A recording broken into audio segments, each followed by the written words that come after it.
Kia ora, everybody. Welcome to another episode of Bosses of Knowledge. As always, we really appreciate you listening in. And as always, we hope you find this episode full of some interesting wisdom nuggets, because we know it will be full of nuggets. Tanya, how are you going since we last had our last podcast? Any knowledge you wanted to put in your basket? I think the knowledge I've found since the last time we talked, obviously it's been quite chaotic here in New Zealand with how COVID cases still increasing. But one thing I've found is just to try and find some time to reset. You know, it sounds so easy to just find 5 or 10 minutes to reset, but you have to actively go out and seek it. You know, it's easy to say, oh, I'll just find time, or oh, I'll do it later. But to actually find the time and go, okay, no, this 5-10 minutes, I'm going to sit here and listen to a couple of songs or do something to reset and just start your journey again is what I'm finding really useful when there's so much chaos around us and so much things happening at once. It's good to just find that time and actually, get time to sit down and just reset. Yeah, and that's really important. I think, in this chaotic state at the moment, taking time for yourself sometimes feels like it's pretty selfish, but actually it's pretty important to be able to do that. So I'm glad you've done that.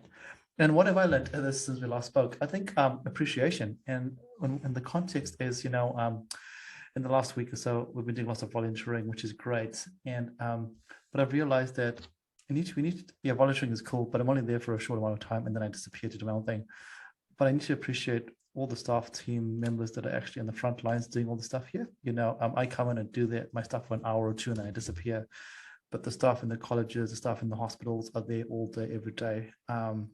So volunteering is cool, but taking time to appreciate the people that are there in the front line is really, really important. And I'd like to thank those people that, they get no thanks sometimes. They just, because it's expected to do it. But I really appreciate what they do, and they have to live through that. So and I know that you're one of those people there. So just know that I appreciate what you do in your team. So Thank you. because I think people forget about that, because everyone loves to say, I volunteer, but actually, what about the people that are actually living through it?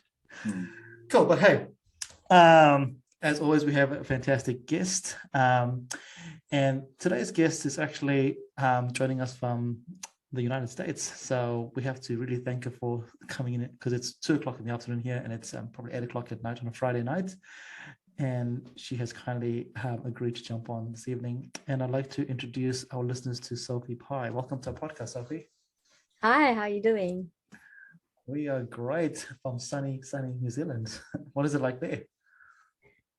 It's very cold at the moment. It's like -5, but I'm looking forward to summer. Oh, brilliant. Because you're towards the tail end of your winter now, aren't you? Yes, we are. Awesome. Brilliant. Sophie, do you just want to give us give our listeners a quick summary of where you are at the moment, and then we'll get into the story of how you actually got there. So what are you doing at the moment? So at the moment, I'm in my second semester studying at Princeton University, which is just an hour outside of New York, which is awesome. And I'm studying SPEAR, so that's International and Public Policy. And I'm really hoping to do a certificate, which is the equivalent to a New Zealand minor, in global health and food and agriculture studies. That's pretty awesome. It sounds like you've got a lot going on there. But let's start back. So you're in Princeton at the moment, which is amazing, and it's just outside of New York, which I think is a dream city to visit for lots of people. Where did it all start, though? Let's take you back. Where are you actually from, Sophie? Where's home for you? Yeah, sure. So home is in Winchester of South Canterbury. I went to rural school there, and then I went to intermediate or high school there for 2 years. And then I was lucky enough to go to Rangiruru in Christchurch boarding, which was amazing. Yeah, and so here's a question for you. The first question from Winchester, which is super tiny. I drive through when I'm going to Timaru, and from there to basically New York, what is that like for you? Yeah, it's crazy. I've always loved the city. I loved being in Christchurch. Yeah. And New York's just like a whole nother level. I'm so lucky I have one of our old head girls, Emma Cushing, in New York, so I see her a lot. But yeah, there's just so much to do in New York and so many opportunities that I never could have imagined of. Oh, brilliant. And talking about opportunities, so you said you went to Rangi, which is fantastic. And then in your year 13, I think I met you in year 12 and then again in year 13 properly. And at that stage, was the US front of mind, or were you still thinking about New Zealand universities as your main go-to? Yeah, so I actually had no idea what I wanted to do.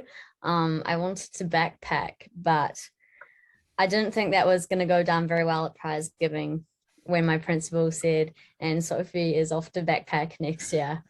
So I kind of readjusted, and in the last few months before ending year 13, I was like, okay, I need to give the US a shot. Yes, I could stay in New Zealand, but I need to push myself, and why not? You've got to be in to win. So I applied. 100%. I knew I wanted to get the Otago experience. So before I knew about the US, I went to Otago and I absolutely loved it. And I did a semester there, which was the best decision ever. Yeah, awesome. And what made you decide to apply to go for the US? The world is an amazingly huge place, and why the US? I'm not really sure, to be honest. I'm first generation actually, so first gen university student. So it was like kind of like a bit outrageous. I have no idea still. I think we were lucky at Rangi. We had like a Crimson lady, so she kind of specialized in the US. Yeah. And it was more just about keeping my options open. So I applied mostly everywhere in New Zealand and to 8 universities in the US. Awesome. And so given that you're first generation university, what did your family think about it all, and it all started unraveling in an awesome way? Yeah, sure. So I don't know, they've always been so supportive. Yeah. We kind of joke about how my mum and dad never say no to anything. So I'm so lucky. But yeah, I think at first they were like a bit like nervous about it because it's a massive financial commitment, and also like it's on the other side of the world. And considering that I've never been to university, like we had maybe like different perspectives on education. But once everyone kind of started talking about it and how like awesome it was, they were really, really supportive. So I'm very lucky. And that's really brilliant because, the more and more conversations I have is family have a huge impact in the decision-making process. So very true. And, I meet a lot of families that are afraid to send a young person within New Zealand to another island, forget about across the world. So I guess, as a family, even though they were supportive, they would have had some reservations and a bit nervous because, when you were making the decision process, COVID was lingering around, and the United States was probably the hotbed at that time. So it's really awesome to hear that they said, off you go, in a very positive way. Brilliant. And can you remember the day that you got your acceptance for so you applied for 8 universities, you just said, hey, let's just give it a go, and then you got your offer. How did that feel?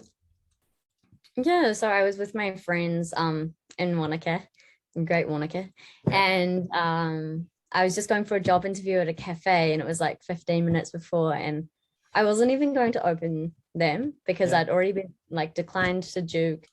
So I was like, I have no shot at getting into the Ivies.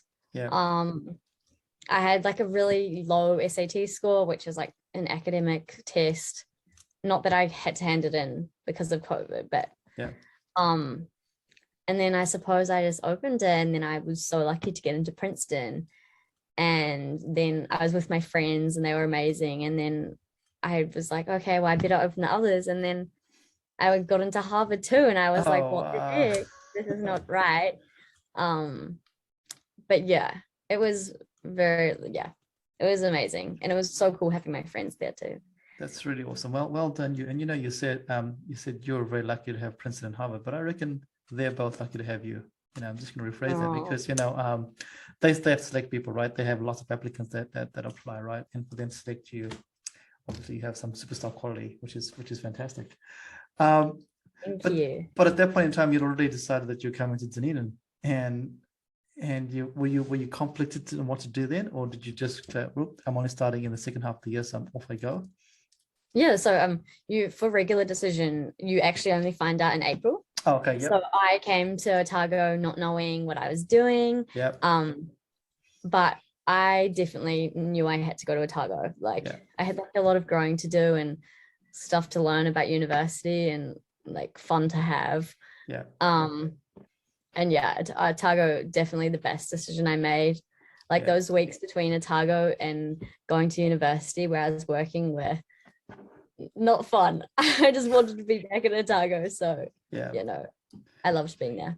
No, brilliant. And that's really good, because people always forget that university is not just about the classroom learning. It's about the stuff that happens outside of the classroom. And I'm sure Oh, that's gosh, yeah. that's where you just usually grew a lot as a young adult, I guess. Mhm. So Yeah. true. And then you had to pack up.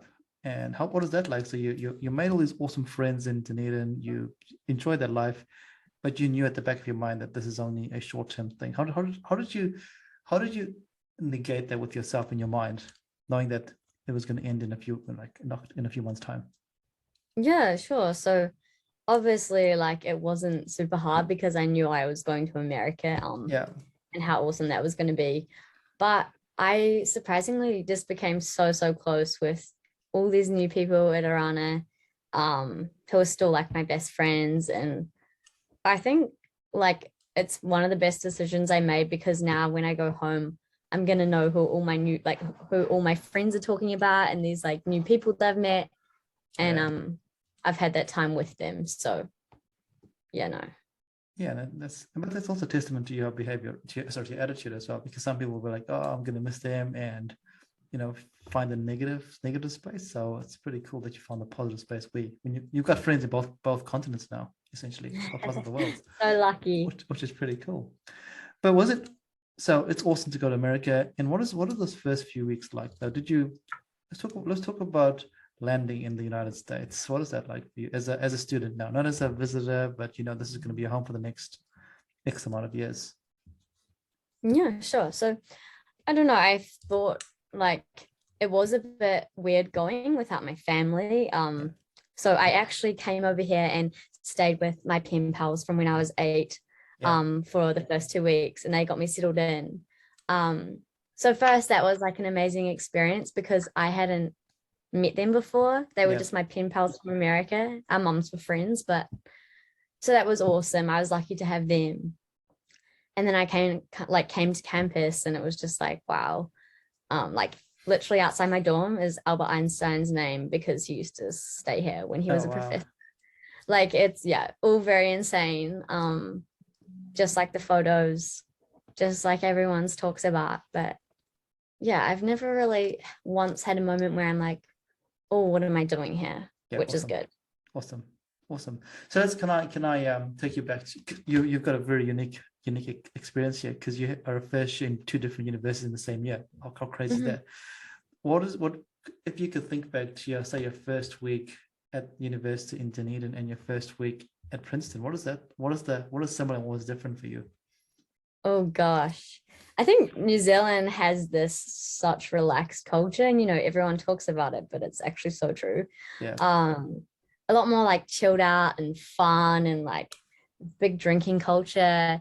When I came here, it was like school camp actually. We had like outdoor education from 7 till 11 at night every day, and like it's just like very different. I think here every aspect of school life and extracurriculars is like very serious. Like everyone's on a varsity team or like doing a really important musical group, or like whether in New Zealand it's like university is the best years of your life. And there's like pros to each. 100%, definitely 100%. Yeah. And it's a different culture, right? A different world. Like we said, you have a unique experience having both in 1 year. So exactly. which is pretty cool and pretty unique for you to compare. And what about homes? I mean, I know you were a boarder, so being away from home was not a problem. But did you ever feel just alone? Because America is a whole different world and the culture is totally different. I'm guessing Princeton is a amazingly diverse university. What is that like for you in terms of just ever feeling alone? I don't know. I think I'm lucky that I think I'm bubbly and I feel like I can get along with a lot of people. Yeah. So I think that's helped. And having Emma in New York, like a rangi girl, Yeah. has been so like helpful. Like if like everything's too much or I feel alone, I can just hop on the train and go see her for the day. Yeah. But I don't know, I found honestly, like I went through a bit of a rough patch just before I came here, Yeah. between Otago and here. And from there, I think I've become so much more secure in being by myself. Yeah. And like confident being by myself and not worrying so much what people think. So I'm so glad I went through that before I came here, I'd say. Do you want to talk about the rough patch? Do you want to, are we able to bring that up, or is that Yeah. yeah. Yeah, no, sure. I don't know really how to describe it. It was like really weird. Yeah. I was at Otago and just all of a sudden, like I was not myself at all. I don't know, I just like didn't want to leave my room and I literally had tears at everything. I don't know, I cut all my friends off and just like things I used to love, like running and exercise, just like weren't the same. Like I wasn't getting the same enjoyment. Yeah. And I thought it was fine, you know, like typical Kiwis, like everything's okay. But then it just like kept persisting for weeks. And it was actually around the time I found out about my acceptances. So I just actually read my letter, and as amazing as it was, I went for like a run quickly 10 minutes later before my interview and like was just crying, but I wasn't like happy. I was like, why can't I just be proud of myself like for one moment? But I don't know, I went home for a while. The Rana staff were amazing. Being home was so good for me. And like, you know, it felt wrong being like a first year student, like at home, like, what am I doing? Why do I need my parents and my siblings?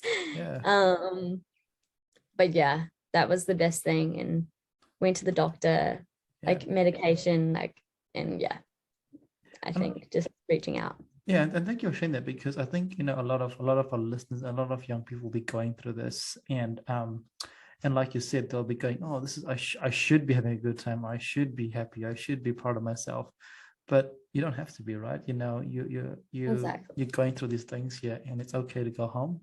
It's okay to go home. It's okay to cry. It's okay to say to mom and dad, I don't know what's happening, or to your friends. And the reason I want to bring that up is because I know a lot of young people are going through that right now.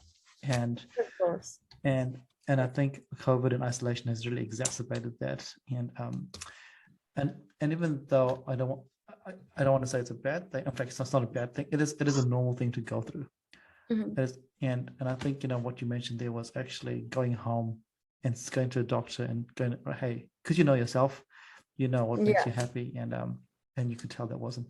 Tana, are you seeing a bit of that in the last few when you've been working and stuff?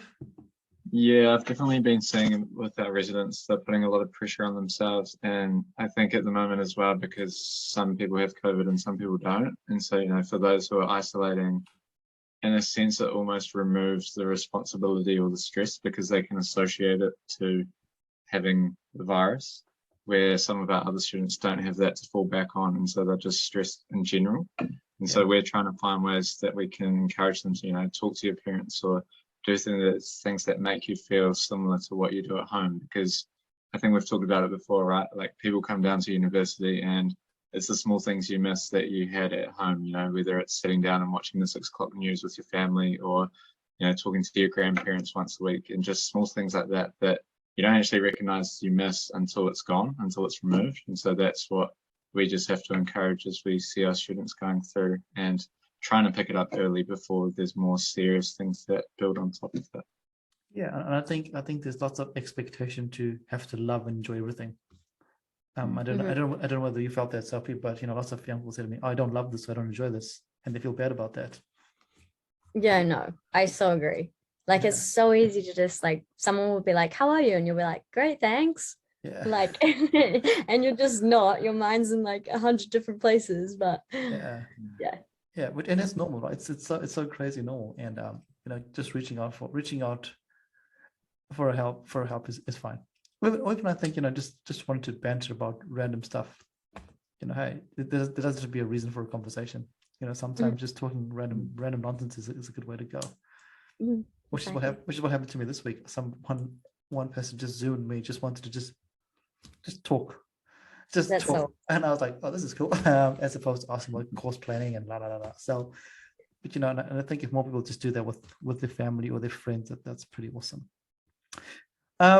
So you're in Princeton. You're at Princeton, and we all know Princeton is an Ivy League university. And what have you been involved in? What have you got involved in? At the start you said everyone's involved in some sort of sporting team or a musical team. What's your jam there, Sophie? Yeah, sure. So I walked onto the crew team. So Awesome. that has been like an awesome initial community to have. Yeah, sport's such a big thing here. You like everything social on a Saturday night is with your team and with other teams. So that's been fun. I mentored low-income students in Brooklyn over my break, which was a really, really cool experience. Tell us about that. Let's go into that. Tell us what is it like going into? How did you get involved in that? Yeah, sure. So a lot of like a big thing here is alumni networks. So alumni sponsored this trip for 20 Princeton students to go to New York and stay there for the week and mentor these children as a part of like breaking education inequality. So all these students were African American, every single one actually low income. And it was crazy to see the school experience in America. What is it like? What is it like? Let's go into that. Why was it crazy? Yeah, I just had like some students talk about their mums passing or, how they just didn't see any hope for their future or no motivation to go to university. So I was mentoring them in their college application process. Yeah. And I also saw students who had so much aspiration, but just it had never been done before in their family. And I don't know, like when I talk about it hasn't been done in my family, I'm so lucky because my parents have still been able to like work hard and see results. But these families, like their parents aren't citizens, they're not documented. So it's just like awful. Oh wow. And did you after the week or so with them, do you I'm sure you did this, but did you feel like you're empowered? If you did, what did they say to you, after the week? Because I mean, as much as you're giving to them, they're taking from you as well in a positive way. Yeah, of course. So I still email them. I still talk to them, which is awesome. I'm actually leading the trip next fall, which is like August here. Oh wow. So I'm so excited for that. Yeah, I don't know. It was just a really awesome experience. That's I guess a lot of the things you're going to say, you just have no words because they're just so amazing, and that's their experiences, right? Sometimes you can't put experiences into words. So we're going to take the word awesome as an experience that's just yeah. So you've done that. So sorry I interrupted you there. So you've gone to the crew team. You've done that with the low income students. What else have you been able to over there? One exciting thing coming up is I'm interning in Uganda for summer. How did you score that? Yeah, so Princeton again has these alumni that sponsor people. All about who you know, hey? So they sponsor people, you apply for IIPs, international internships. Yeah. And they basically pay for this experience in another country, helping some sort of community group. So mine's the Agriculture Association of Uganda. Awesome. And basically I'll be doing research, setting up projects, working with Ugandan families to like create a source of income through agriculture and tourism. And yeah, I'm really excited to go there. That's how long are you going to be away for? So I go for 8 weeks. Oh wow, that's amazing. Well, you're going to go to Kampala? Are you staying in Kampala or is it somewhere else that you're going to? Hopefully Kampala and some rural areas too. Oh, brilliant. That's very, very cool. And I guess the thing that's coming through quite a bit is you are going out there and seeking opportunities. And I think something that we've spoken in other podcasts, other guests, is it's okay just to cruise the wave and just enjoy it. But hey, if you just keep cruising the wave, you're not going to see what else is out there. It looks like you're just jumping on your surfboard and go and bring on all the opportunities, which is pretty cool. Oh, shit, you got to do it. You got it, exactly. You got to do it. You got nothing to lose and everything to gain. And so, did you pick Uganda, or do they just allocate you to Uganda? No, so you apply to 3 different countries. Yeah. So yeah, I want to go to Africa. I've always wanted to go there. So It's the place to be. I tell you, that's where I'm from. That's where I'm from. no way. Yeah. So Jeez, this is so cool. I'm from Zimbabwe. Oh wow. Whenever everyone talks about Africa, I get excited. I'm like, oh, this is pretty cool. This is so cool. We have to talk about this sometime. Exactly. It's very, very cool. Awesome. But in between now and then, you have exams, or how does it work for you? What is your semester structure like? Yeah, sure. So we start school in August. And then we have like a Christmas 4-week, 5-week break. Yeah. And then we have our second semester called spring semester from like January until end of like middle May. Yeah. So yeah, I'm just like kind of finishing the semester. I'm in season for sports, so I race every weekend. Basically from now, I get to go to other campuses, which will be awesome, other Ivies, and then yeah, over summer I'm going to be interning. My family's coming over and my friends. Oh, brilliant! And then I hope to do a little bit of traveling. Yeah, that's very exciting. That's very, very cool. This is going to be a silly question, but I'm going to ask it because I know our listeners out there will be thinking about this. When we think about the Ivy League universities, what people picture is what they see on TV, and what it's like on TV. Mm-hmm. Is that as close to reality as it is on TV, or is it very different? In terms of roommates and how that all works. Oh gosh, I'm the wrong person to ask because this is such a last minute thing. But yeah, no, it's like you have a roommate. Yes. Yeah, what is that like? Oh, I love my roommate. She's so awesome. Did you know about them before you came, or was it just you just arrived and like? No, I called her once before I came. Yeah. She just took a gap year in Israel. Oh wow. Like she's amazing. And where's she from? Is she from the States or from somewhere else? She's from the States. She's from Chicago. All right, cool. Yeah. Awesome. But I don't know. I think it's very hard. And like honestly, like Princeton's known to be the hardest Ivy an undergrad course. They don't grade easy. Yeah. Like I have a lot of work. Everyone works from like until 12 at night every night. And by work you mean study? Study, sorry, yeah. I'm just checking. So everyone's studying from like when they get up until 12 at night. But I think there is like so many world-class opportunities here that Ivies are known for. Yeah. Like I've talked to Nike's sustainability director. I've celebrated, one of our professors got a Nobel Prize this year, so I celebrated with him. Just like amazing things that, like I was never going to get if I stayed at home. Not saying like anything bad, but just different things. Totally. And universities across the world have different ways, and there's a reason why the Ivy League universities and the United States is where people go for that experience, and it's really awesome that you're sharing that. The other thing that the dorms, the accommodation that you live in, I've heard that you have professors that live there with you or that teach in. Is that true, or what is that not like? At Princeton. Not at Princeton. So not at Princeton. I have an RCA or an RA. Okay, yeah. He's awesome. Yeah. He lives down the door from me, just like at Otago. Yeah. And no, but not professors that live in. Okay, all right. Yeah. I think other places. Some other schools. Maybe we won't talk about them. We won't talk about them. We'll talk about Princeton. So what has been the hardest thing for you? So we're going to go with hard. I mean, because we spoke about all the awesomeness, but life is a roller coaster. There's ups and downs. What has been the hardest thing for you in this as you moved over to Princeton, I guess? Or the States. Or the States. It doesn't have to be a Princeton. It could just be being away in a different country.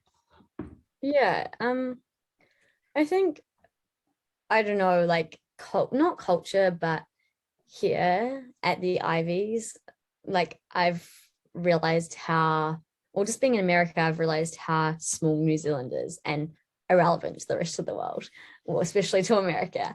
And I forget that we're only a country of 5 million, Yeah. down in the bottom of the Pacific Ocean. But like in terms of that, you come here and it's just these people that are from these crazy backgrounds of wealth and prestige and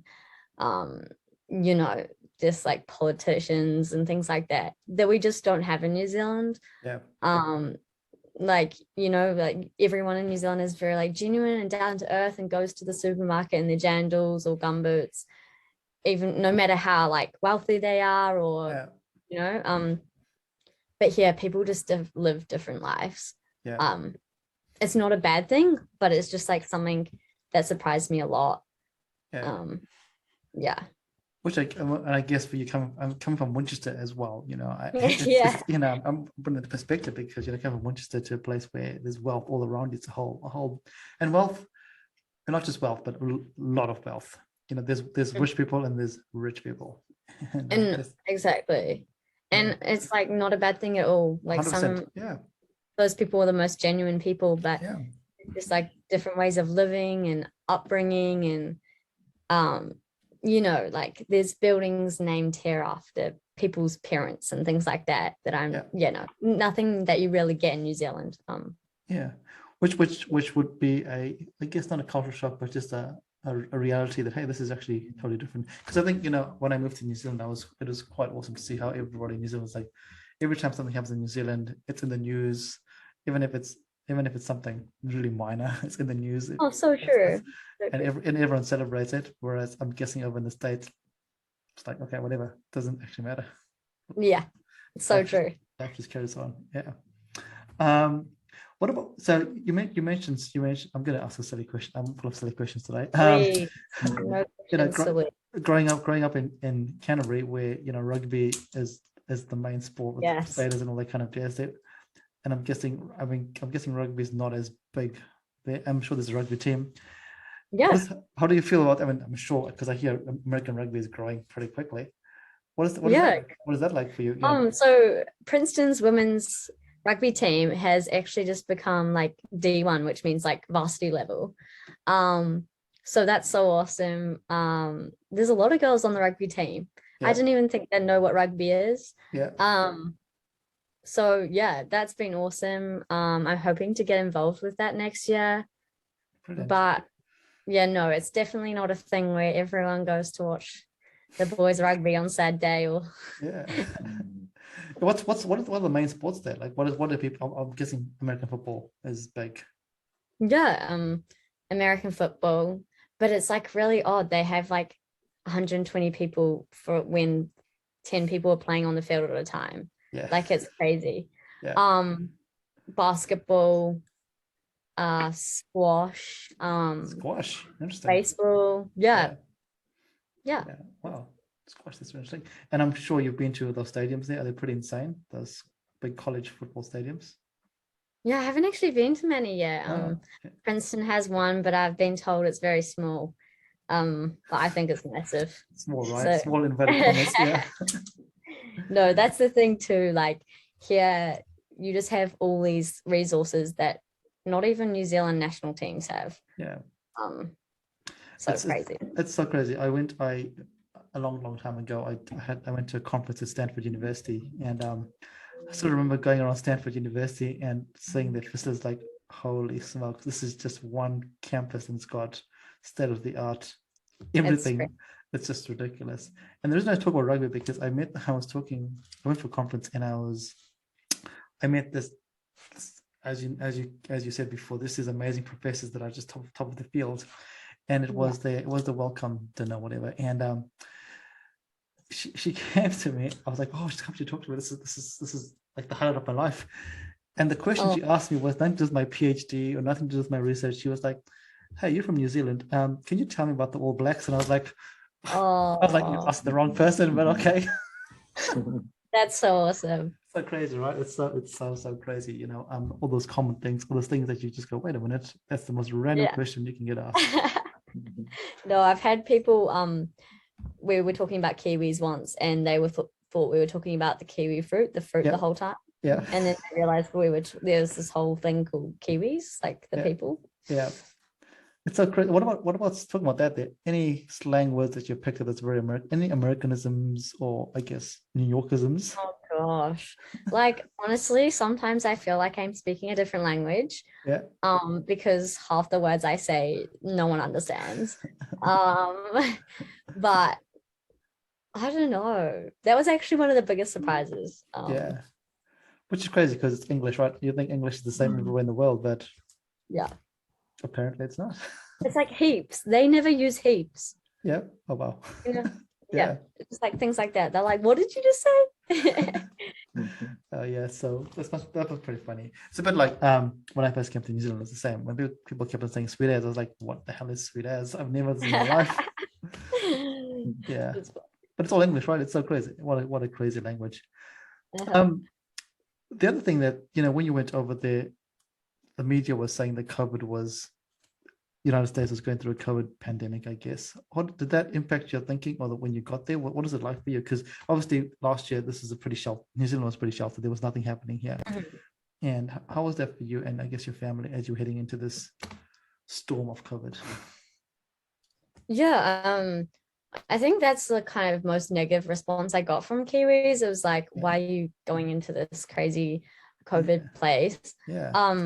Honestly, it didn't really cross my mind. Yeah. I really struggled to get a vaccine, which Oh, wow. was the hardest thing in New Zealand. I Yeah. was like, and like if I didn't get vaccinated in time, I was going to have to quarantine and things like that. Yeah.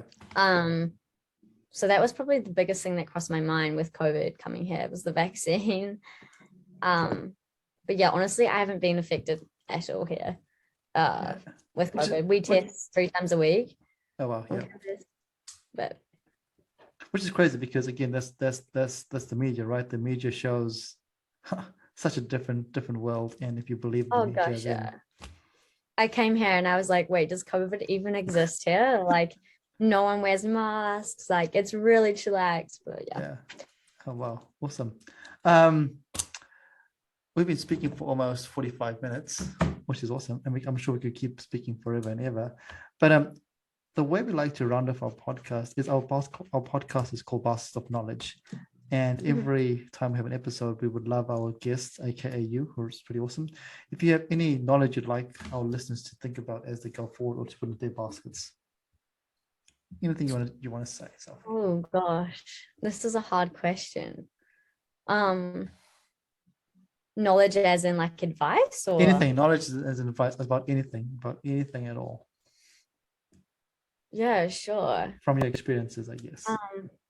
Given, so, I'm just going to help you. So given that you came from a real small town, you went to an all-girls school, you were offered the opportunity to apply, you were the first in family to go to university, you wanted to go backpacking and you didn't do that. So along those journeys there, you would have learned a lot of lessons. And I guess maybe something stands out for you that you actually, wait a minute, this would be cool for others to know.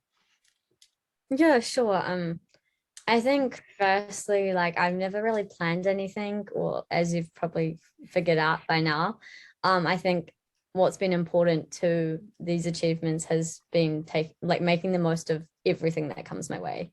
And that doesn't mean saying yes to everything, but I mean like going after opportunities and seeing something cool and being like, yeah, I'm gonna do that, even though my friends might think I'm really weird.